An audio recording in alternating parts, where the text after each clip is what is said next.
Okay. So, currently we are here sa Clark Global City and nandito tayo ngayon mismo sa building ng Udenna, which is, I think, comprises of four buildings. But right now, this is where the Tascas is currently housed. It has a Starbucks, so we're currently here having a coffee. So, kakatapos lang natin maglibot dito sa Clark Global City. So, we ask permission from the guards and we can take photos and, document kung ano naman bang development dito. So, mainit-init na usapan sa atin ngayon is the recent disclosures of Udenna Corporation, which is the ISM actually. So, as you'll know, the stockholders already approved last January 31, the increase of capitalization from 2 billion to 72 billion shares. Okay? Sabi kasi nila, babagsak na sa 3 pesos yung price ng ISM, which they don't have a full understanding of the disclosures. Well, the 3 pesos, it's the price of the subscribed capitalization of Dennis Uy in order for him to be able to get the majority stockholders of ISM. On top of that, 72 billion, 24 billion of the shares has already been subscribed by Dennis and the wife. Okay? So ano mangyayari dito? So at 24, share swap with the ISM 100%, ISM and the company of Dennis Oy, which is the Denison Holdings. So 24 billion. So you deduct that with the 75 billion increase in capitalization. So there's still 51 billion left. Okay? Ano na bang mangyayari sa ISM dito? Diluted na po ba? Or ano yung delusion na sinasabi nila doon?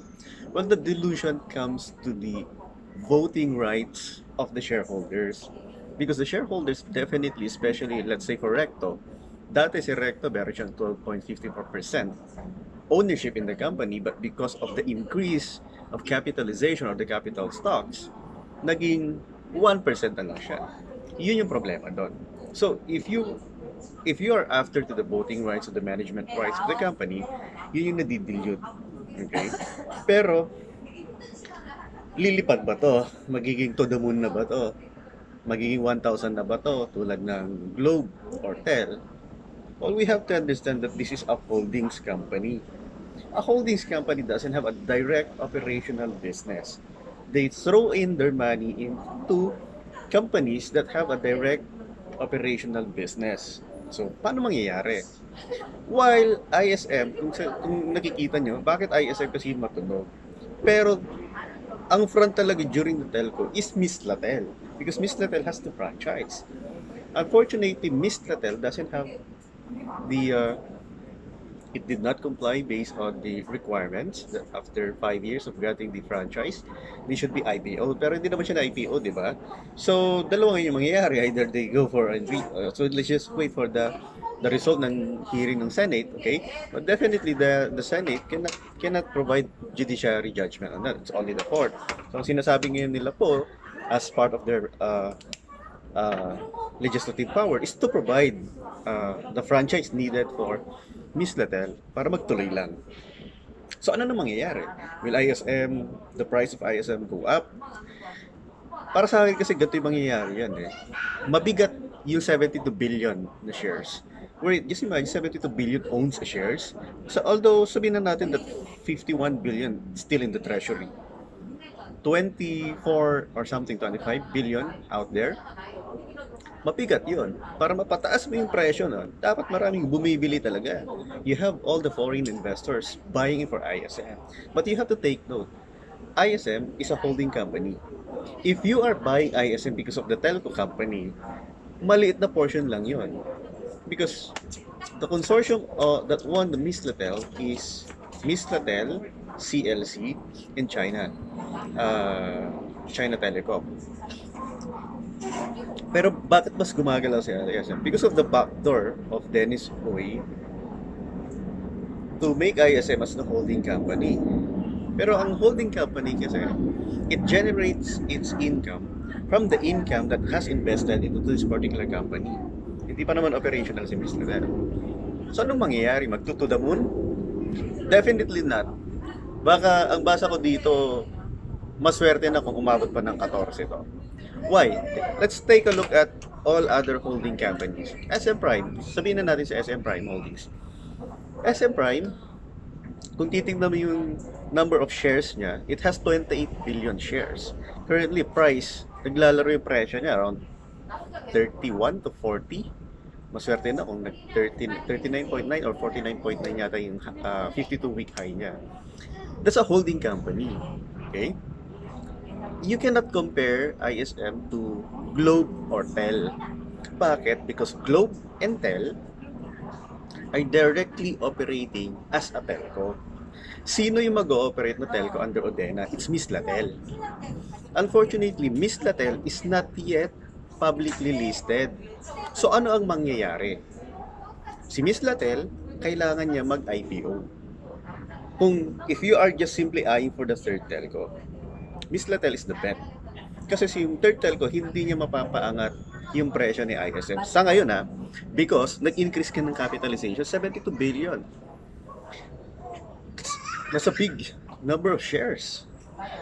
Kailangan mo ng mga powerhouses from the US and the Europe or London para mapaangat yung ISM. Although malaki ang promise naman ni ISM because right now I'm here currently Clark Global City. It's bigger than BGC. So pag once yan na-develop, it's going to be really big. Okay? Pero matagal pa yon. And I don't think it will go as high as 100 at the moment, no? Because nga mabigat number of shares Kailangan mo talaga diyan mag-jump up ng price niyan are the foreign investors. Kung hindi sana nag-increase na capitalization na 7 to 72 billion, it's fine. Ngayon, now if you're eyeing for the third telco, we have to wait for the Miss Latel fortune. And Miss Latel probably will be rebranded kasi from a marketing perspective, Miss Latel will not be a good brand if you're covering a nationwide. Because you have to understand Miss Latel stands for Mindanao Islamic Telephone Corporation. So it's particularly for Mindanao. So ngayon, since nationwide, they need to rebrand it in order for it to look attractive and mas mabilis mapakinggan. Now, ownership. Bakit hindi siya lilipad? You have to understand that during that 2 billion to 72 billion jump, yung public float niya less than 10%.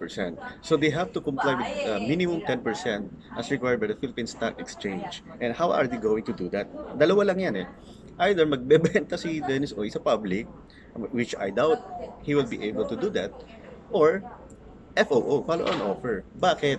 Because they need to increase the capital, the public floating. So, kung 10%, so konti na lang naman but I think based on the publication that they have, they're targeting 10 to 15% public floating. Doon, pwedeng makabili ng lower price ang public. Right now kasi yung increase from 2 billion to 72 billion is all private placement. So we are expecting additional foreign investors to be coming in sa ISM other than Dennis Oy. Kasi si Dennis Oy, 24 billion pa lang yun. So, nasaan yung natitirang 51 billion? Okay, or around 49 na lang, sabihin natin, 48 if we are going to less the 2 billion, the current one. Saan mapupunta yun? Treasury. Pero para saan? Bakit ang laki? Ibig sabihin, there's a future development growth, but it's for the foreign, probably. And take note, the foreign ownership for a particular corporation is limited to 40% only, based on the law, corporation law. That foreign can only own 40% of the total holdings of the company, okay, ownership of the company. Right now, foreign ownership is at 24%, and what we can do is to make sure na may bigay nila yung, they'll be able to attract foreigners issuing this particular treasury stocks, yung mga natitirang stocks doon sa pagbalon ng stocks nila. So, iyan yung mga kailangan pa nating abangan. Hindi pa tapos ang istorya ng ISM. So, if you have ISM, pag pumalo na yan, kumita ka na ng 10%, benta mo na siguro. Hindi ako basher ni ISM. I've just reflected on this based on the recent disclosures. Because, kung ang titingnan kasi natin is, we have to compare it with the industry itself. Holdings to holdings, telco to telco. Dapat ganon. Wala pa siyang telco arm. Ang telco arm lang niya na naka-partner sa consortium, si CLC. Chelsea Logistics Corporation. But then, since kinuha nila yung franchise ni Miss Latel, definitely they will IPO Miss Latel. And Miss Latel for sure, okay, currently at the back of, sa likod ko is the Medical City, Clark.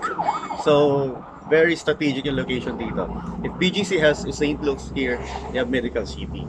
So, going back, so bakit kailangan mag-IPO? The IPO of Miss Latel, or kung ano ba yung maging telco nila, dapat mas magaan lang siya.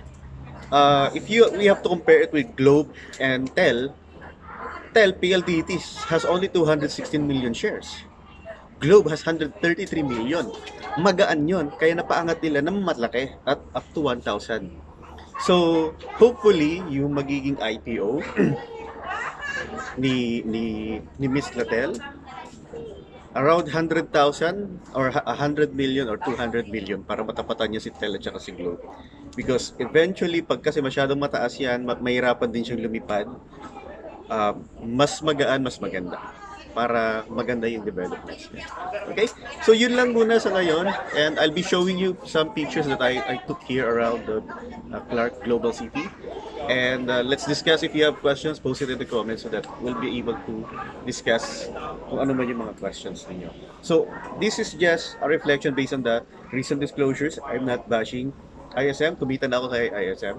So, right now, if you still hold some shares, pag kumita na kayo 10-20%, probably, para sa akin, bitawan nyo na yan habang may gains pa kayo. Otherwise, mahirapan yun lumipad sa sobrang bigat ng shares ni ISM. Okay, that's all for now. Thank you.